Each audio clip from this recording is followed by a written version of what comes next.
Welcome to Newsmakers. I'm Andrew Donovan. The New York State Fair is less than 2 weeks away already. Some are excited, most are excited, but others are a little bit nervous about the impacts of some security changes that limit vehicles inside the fair gates. Joining me now is the State Fair Director, Julie LaFave. We'll talk about security. We'll talk about all the fun things ahead for the fair. But Julie, the first question, less than 2 weeks out, how's it shaping up? It's really well. I think we've had a team right now that's put 11 months into planning, and there's a lot of excitement. There's a lot of changes that we've talked about, but we are ready. You've done a lot of defense lately against the change to security, the limits on parking inside the gates. Is it a conversation you're tired of having? No, it's very important to us for people to know that one of our many goals is to keep the fairgoers safe. So we're not going to back down from the fact that change sometimes is necessary, and we live in a scary world, and we sometimes have to make changes, and they are inconvenient, to myself included. But we have to do it, but it's important that we also try to do our best at explaining. I don't want us to just do changes and just say, end of story, we're not going to talk about it anymore. The more people I can get to understand why we have to make the changes is better in our world. Let's back up to the very beginning. What exactly is changing? So we have some changes with vehicular access and safety and security. So the number one thing is access into the fairgrounds. Fairgoers they come through a main gate, they walk through it, they go through some security detection, metal detectors, screening. We're making sure that they're not bringing anything into the fairgrounds that we don't want them to come. Meanwhile, in the past, we had thousands and thousands of cars driving into the fairgrounds, completely bypassing that screening process. They weren't doing anything wrong. That was just our standard protocol. And we had to ask ourselves, are we doing everything we can to keep the fairgoer? And a fairgoer is not just a person who's there to enjoy the fair. It's a vendor, it's a performer, it's anybody who's there. Were we doing the best we could to keep them safe, or did we recognize that we had vulnerabilities? We recognize that you can't keep everybody safe if you don't know who's coming through the gate and you're not screening them. Just to be specific, there aren't any changes to the gates that people walk through, like on State Fair Boulevard. Correct. That screening process has been in place, and that continues. The problem was vendors and other people who had access to inside parking, because of the vehicular gate they would use, bypass that security screening. Yes, and it was very important to us throughout this process that we didn't just take away the access without identifying alternate solutions for them. So we have had a lot of conversations, and we did identify alternate solutions for them. They told us what the biggest obstacles were. Some of them were if they were in the campground and they needed to leave to go to the bank during the day. We changed the rules within the campground so that they can come and go. They needed a place to keep their inventory because they used to keep the inventory in their car on the fairgrounds. We created and we actually enlarged what's called the purple lot, which is specifically for vendor inventory. So we had a lot of conversations that, again, created alternate solutions where we could, and we still have a vendor exclusive parking lot, but it's just now outside the gates, they'll still have to get screened. I want to make sure people don't get overwhelmed by this information. This really affects vendors. It affects a small group of people that are part of the fair experience. I would argue, what, 80% of the people on the fairgrounds, this doesn't have any effect on them directly. Correct, and vendor is a very broad term. It doesn't necessarily mean the person who's selling you ice cream. The vendor is somebody who in the past had a reason to be within the fairgrounds. So it is affecting them, but again, we also have shuttles now for them to help them get to and from. We're increasing how many golf cart passes, but it is a small percentage, yes. So things are very much unchanged for the average fair visitor. Yes. And I just want people to understand that. Yes. They've seen a lot of attention on these security issues, the vendor concerns, but the average person going to the fair, whether they used Centro from Destiny USA, whether they park in the orange lot, their experience is very much unchanged. It should be very unchanged. Now, where arguably the indirect impact is on these fair visitors are because of the groups that have backed out, that won't be participating in the fair this year. The Cow Birthing Center partially, in terms of they had some other reasons to take a pause. Barrel horse racing, horse pullers. I've heard from some horticulture vendors, flower groups that because of this limitation, they can't get to their spot directly in and out, they've decided to skip the fair. I want to start by saying it's unfortunate anytime we lose any aspect of the fair. Fairgoers all have their favorites, so some of these were favorites for people, and we don't want to discount that. We're seeing a narrative, though, that I think people now think that there's no horses at the fairgrounds. There are very much still going to be horses. Those shows represent 3 days out of 13 days. So again, unfortunate, But we now actually are using this as an opportunity to feature some other animals who've never had a chance to be in the Coliseum. So we're going to be able to highlight our 4-H youth with their horses. So again, we don't want to see the barrel horse go, but we're going to now be able to feature our 4-H kids with their horses in the Coliseum and give them that larger presence. And we haven't talked about this yet because I've only heard about it recently, but some flower groups have taken a pause this year. I think that there's some volunteers within some existing flower groups, so I'm not aware of any. There is the artistic design, but we've had a lot of conversations with them. We offered solutions as well as to getting them into the fairgrounds, but we still have a flower presence. If these people taking a year off, let's call it a small protest, has that helped you reconsider any of this? Change is hard, and we take all feedback seriously. We're going to be constantly assessing. I don't know that we can ever go back to the days of free access to inside the gates. That said, will we reassess after the fair to see if maybe we could extend a little bit hours here or make this a little bit more accommodating with more shuttles dedicated to that. So nothing's off the table. We're going to always be assessing what our operations are. This is probably a longer term question, but are you envisioning a structural change to the fairgrounds that might better balance vehicle access where needed and pedestrian safety? If I could treat the fairgrounds like a dry erase board right now, I would erase all of it and we would just rebuild it. The problem is our infrastructure does not work in our favor for some of these challenges that we're facing. So if we can change a gate, I mean, we put fencing up this year. If we can manipulate some of the areas that we can, we absolutely will. And I think this has kind of gotten lost in all this conversation. Unfortunately, the regular evening parade is being discontinued as well. That has nothing to do with the security changes. We've actually, in past years, realized that that's just not as well attended as it used to be. It still happened last year, and participation was lower. And I think for all of the excitement that we have, all the activities at the fairgrounds happening, so that was just a decision amongst our partners, but it had nothing to do with any of our security and safety changes. You're confident in these changes. You've said that to me before. But there are some people really upset. And I just wonder how you balance that. How do you balance the emotion? I suggest not reading the social media posts just because they are very honest. Mm-hmm. But you have a team of people, expert people in security. You have the experts of state agencies behind you. How do you balance the tough criticism with something that you're so confident in? We don't make decisions quickly. So I feel confident. I know that it's impacting people. Again, I'm not trying to lessen that, but I'm confident because we've talked to so many people and people who have a deep knowledge in this. I read every email that I receive. I respond to majority of them. There's been times, even in the last week or so, that somebody told me they were upset or that they heard this, they heard that, and I actually get a lot of responses back. I offer to call people back, and I say, if you don't want to, that's fine, but I would love a chance, and I actually thank them for giving me the opportunity to speak to them directly. I think the part that's the most disheartening is a lot of people will say that comes with this position, and it does, but for my 100 employees who put a lot of passion into this, it hurts them to see the work that they're doing be so quickly criticized, and it's not always fact. That's a hard thing about the game of telephone is it's hard for us to dispute it once it's out there in the world. But we still all believe in it, and we still know that we're going to put on a really good fair, and we have more activities planned this year than we have in my 4 years. For the fair visitors who might have lost something that they love to see, what's your pitch? Why give this year's fair another chance? You know, first, we're sorry that that aspect is gone, but I don't know that many people came to the fair for just one thing. And now, no matter how our year is going, I've always encouraged people, if you come to the fair, challenge yourself to see something different, see something new, because we're 375 acres, you can't see it in one visit. So for the people who are upset, if you're willing to give us a chance to come out this year, find something new. Go into a new building you've never gone to before. Maybe there's something around the corner that will delight you and excite you and educate you.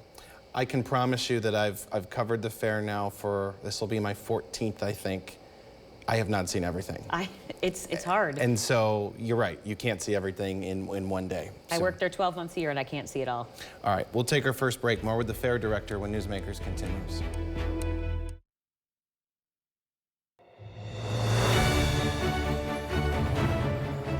Newsmakers is back. Our guest is Julie LaFave, the director of the Great New York State Fair. We appreciate her fitting us in now less than 2 weeks before the fair. I can't imagine what your days are starting to look like.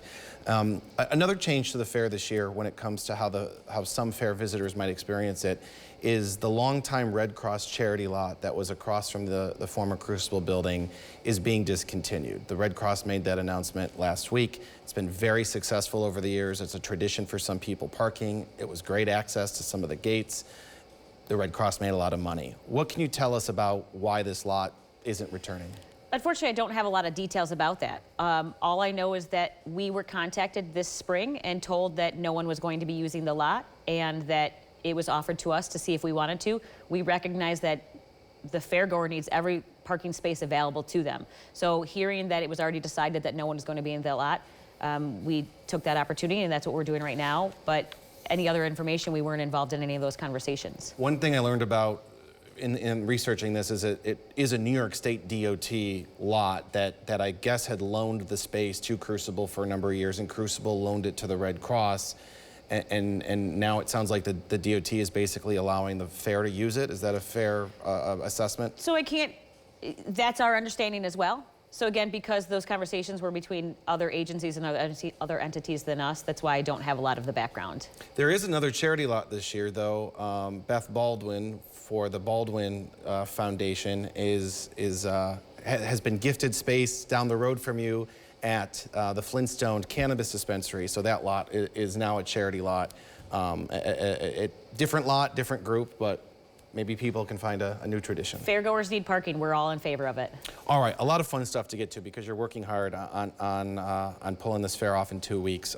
If you drive by the fairgrounds, you can see construction. It's kind of small when you compare it to the Expo Center, but there is some small constructions kind of in that same visual site.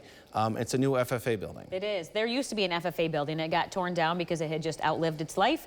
That fence is still up, which makes us nervous because it's still up, but it's going to be down by day one. But FFA started at the fairgrounds 101 years ago. They celebrated 100 years last year.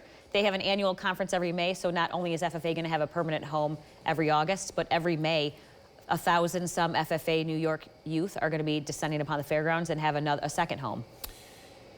New vendors? Who are you most excited for?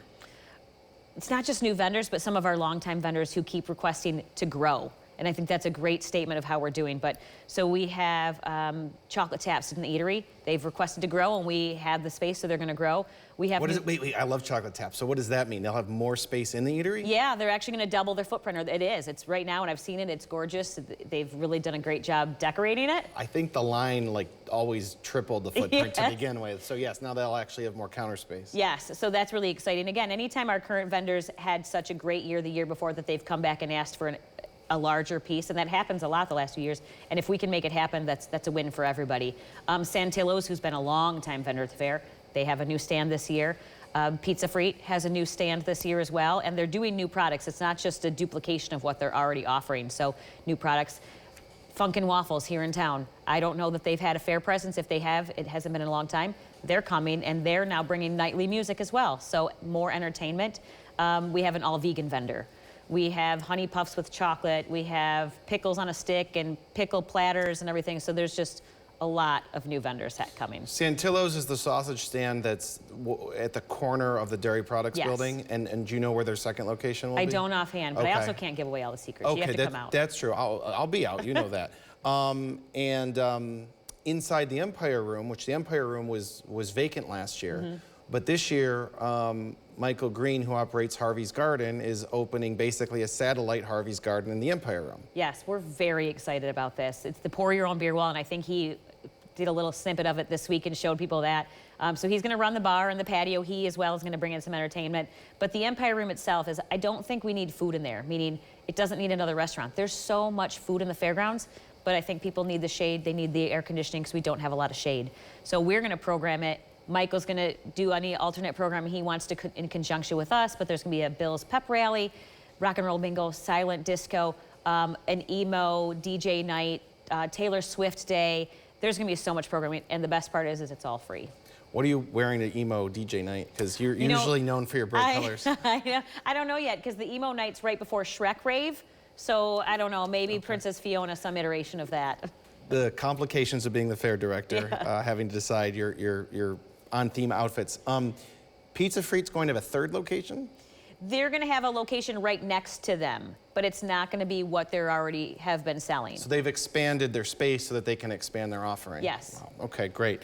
The potato booth made some news recently. That's because they're still $1, but you had to do some work to keep it at $1. Am I understanding that correctly? Not as much, I think, as people think. I mean, we've always paid the payroll in the past because I don't know that any business can come in and make a profit off of $1 potato. But just like the 25-cent milk, we're not running that for profit. We're running that to highlight New York products. So New York milk, New York potato. What's new this year is that it's a guaranteed New York potato. It's a guaranteed New York butter and sour cream grown and certified product. So before it was if we could get the product, now it's a you are eating. And we actually have a local farmer. There's going to be a picture of the farmer who grew that potato for you. So it's another great honor to our agricultural background. I just want people to understand what that means, that for 25-cent milk and for $1 potato, basically the state fair loses money on those operations, but so you can celebrate the cup of milk and the potato, now a New York potato. Yes, and I mean, that's in what we do for everything, right? I mean, we pay out premiums we paid out $207,000 in premiums last year, and premiums are the awards that the exhibitors win. We don't bring in that much in entry fees. We're not here to make money. It's very much like a state park. State parks don't make money. They exist to serve and to provide a service for their clients. We exist to have this great celebration of New York's finest for 13 days. All right, we'll take another break. More with the State Fair Director when Newsmakers continues. Newsmakers is back. Julie LaFave, the State Fair Director, is with us, just a few days away, really, from the New York State Fair. Once in a while, the Your Stories team here gets an email about people saying, is the fair in compliance with the rules regarding cash and cashless? Fair tickets and parking are cashless, but people can get cash, and that puts you in compliance. Would you explain that to me a little bit? That's correct, and we actually had this technology the last 2 years as well. So we are cashless, that's true. However, when you come up to the main gate, there is a reverse ATM, and there's actually reverse ATMs within the fair as well, and a few other locations, same as in the parking lot.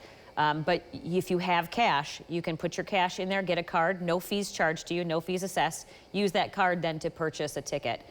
So that is how we are maintaining that we are in compliance with the law. So we don't want to impact fairgoers. And many vendors offer both. The fair as the government entity is cashless, but it seems like a majority of things in the fair still take cash. Our vendors have to be in compliance. They have to be in compliance with a lot of regulations, even just the fees that they may charge for credit card usage. But if anything, some vendors choose to be cash only, but no, all of our vendors have been informed they need to be in compliance as well. All right, I'm going to run through some stuff fast because I want to fit a lot in here. You're bringing back State Fair merch. Yes. Is that dress for sale? No. No. Okay. It's a custom It Julie is. LaFave. But what will you be selling? We last year had our State Fair merch truck at the main gate. It did enormously popular, so now we have a second permanent location inside the horticulture building that we may open other times of the year. You know, think Christmas sales, whatnot. But May? We'll see. Okay. We'll see. But you're going to have ornaments, playing cards, koozies, sweatshirts, T-shirts. We have items now for children because last year we really didn't have that. You're going to have that specialty chocolate made by Hercules Candy Shop here that you can't get anywhere else, and a few other surprises. New accessible bathrooms. We've always had accessible bathrooms, but this year we've really upped the game because we get a lot of phone calls from people who need more than the minimum standard of an accessible bathroom. So it's actually a staffed unit, staffed the entire operating hours of the fair. It is a bathroom that goes in there. It has a shade and a curtain if they need to use a changing table. It's adjustable. The sink itself is adjustable with a height, but it's going to be for those people who maybe couldn't have come to the fair for very long, and now they can hopefully get a little bit more peace of mind because we can provide this service. That's not a permanent fixture. That is something you bring in? Yes. Okay. The cultural villages are going to be expanded, not this year, Yes. but next year, because there are 2 cultural villages right now that have to split the time.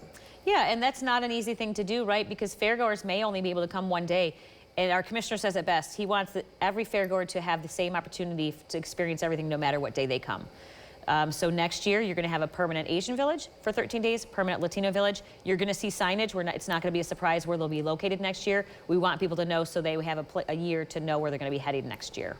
Last year, you introduced the text alerts. that continues this year? Absolutely, but it's important for people, if you were enrolled last year, you are no longer enrolled. So you have to re-enroll this year, NYSF to 888-777, but you will get all of it, whether parking lots are filling, whether a storm is on the way, if we need you to take shelter, hopefully not always that serious. Maybe we never use it at all, but we do want people to enroll in that. I personally found them incredibly helpful last year. That storm did a lot of damage, but those alerts did a lot of good. I encourage people to sign up for that. We'll take our final break, a final word with the fair director after this. A few moments left with the fair director before she has to get back to work. You're running out of time. I am. There's not enough hours in the day. You recently announced a long list of grounds entertainment, which is different than stages. It's people kind of floating around. What do you got in store? Jet skis on the Experience Pond by Suburban Park. We've never done that before. Drone show was on opening night last year, but now it's the first 2 nights of the fair, and it's a fully animated drone show. And even more exciting is the 3-ring circus that's going on in the expo. We've never done that before. It's air conditioned again. I'm going to always spell air conditioning, but a 3-ring circus with performers, tightrope, walkers, everything. And then between shows, you can meet them. You can take pictures with them. And then also between shows, the corgi races. So some of the favorites like Bandoloni and Hilby, but then these new ones as well. How do you feel about clowns? I'm okay with them. Yeah, they'll be there? I don't know. I think it's going to be more of the performance type. Okay, great.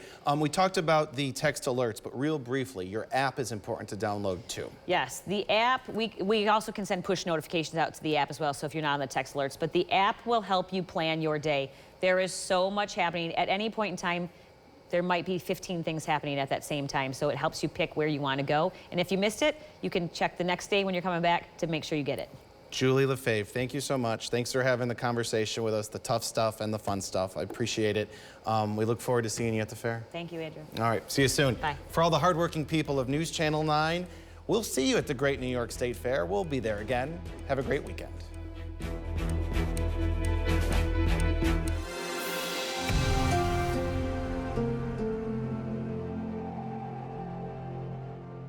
Download the WSYR Plus app on your TV to stream News Channel 9 for free. Just go to your smart TV, search WSYR Plus in the App Store, and download to start streaming today.